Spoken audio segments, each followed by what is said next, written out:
Hello everyone! Welcome to my channel guys! Ang ituturo ko sa inyo guys, paano magluto ng curry udon.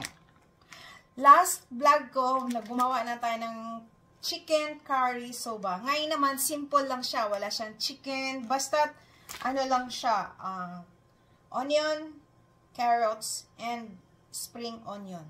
Yan lang ang gagamitin natin. Pero masarap siya. And udon. Ngayon, yung ginamit ko dati is yung curry dashi. Yan. Yung nabibili nyo sa Asian store. Kumpleto na siya ng mga ricado ingredients sa loob. May dashi, may Japanese. Kumpleto na siya. Kaso lang guys, pwede nating sa lasa ko, kasi udong siya, lalagyan ko siya, dadagdagan ko siya ng, ano ba tawag dito? Hondashi. Para medyo, strong ang dashi niya, ang lasa ng sauce. Yung bang para ba siyang, ano ba tawag dito? Yung strong talaga na merong maaamoy mo ang Japanese bonito. Okay? Umpisahan na natin, guys. Ito ang 300 ml na hot water. Kaso lang, kaunti lang yan siya. Dagdagan ko ng 300 uli. Para marami siyang sabaw. Kasi malamig na ngayon, pwede nyong dagdagan ng sabaw. So, wait lang guys. Ayan na siya. 600 ml na siya. Pakukuluan na natin siya ngayon guys. So, ang gagawin natin is, yung udong naman is pakukuluan natin ng tubig na mainit. Dito. Isang kulo lang. Okay? Para bang hugasan nyo lang siya sa tubig na mainit. Parang gano'n. Madaling-madali lang siyang lutuin. Gawin. Ngayon, hiwa tayo ng onion. Ang hiwa ng onion, guys, ito ang gagawin nyo. Pag ganyan.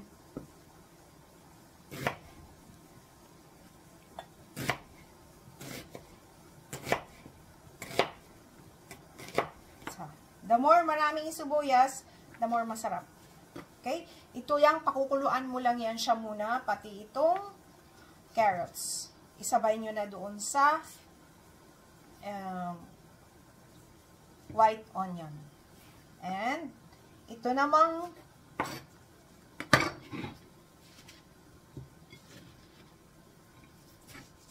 itong spring onion, dapat yung sibuyas na mataba, kaso lang wala nga ako ngayon. Ang gagawin ko is itong islanting hiwa, spring onion. Pwede naman siya eh. Kasi lutong bahay lang to guys ha. Homemade curry udon. Yan na siya. Yan na siya. So, ayan, medyo kumulo-kulo na. Ilagay na natin yung ito, sibuyas. Hindi na natin igisa sa oil kasi masyadong mamantika. Yan. At ito naman, maya-maya na siya ilalagay natin. Okay? Pakukuluan mo ng maayos. Yan. Ito na siya guys. Kulong-kulo na. Lagyan natin siya ng half teaspoon. Half teaspoon na bonito Japanese dashi. Yan. Okay?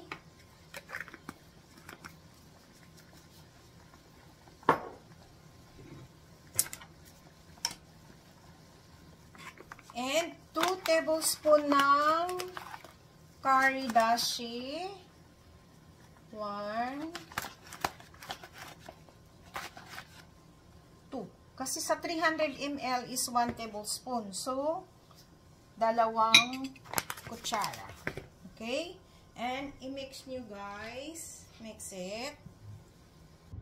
O nga pala guys, lagyan nyo siya ng half tablespoon ng cornstarch para malapot siya. So, lagyan nyo, tunawin nyo yung cornstarch sa tubig. Yan, kulong-kulo na siya guys. Dito nyo ilagay ang udong. Yan. Okay? So, yan, malapot na siya. Nilagyan ko siya ng 2 tablespoon ng cornstarch. Itunaw nyo sa tubig. And, ilagay nyo dito doon sa sauce, sa soup. And, okay na. Yan na siya. Isang kulo na lang. Okay na yan siya, guys. Simple lang siya, di ba?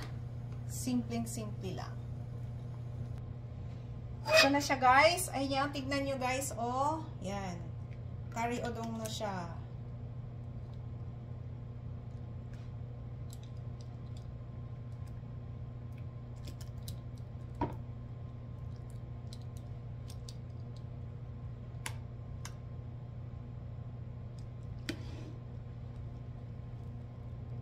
Ito na, guys. Tignan nyo ang ating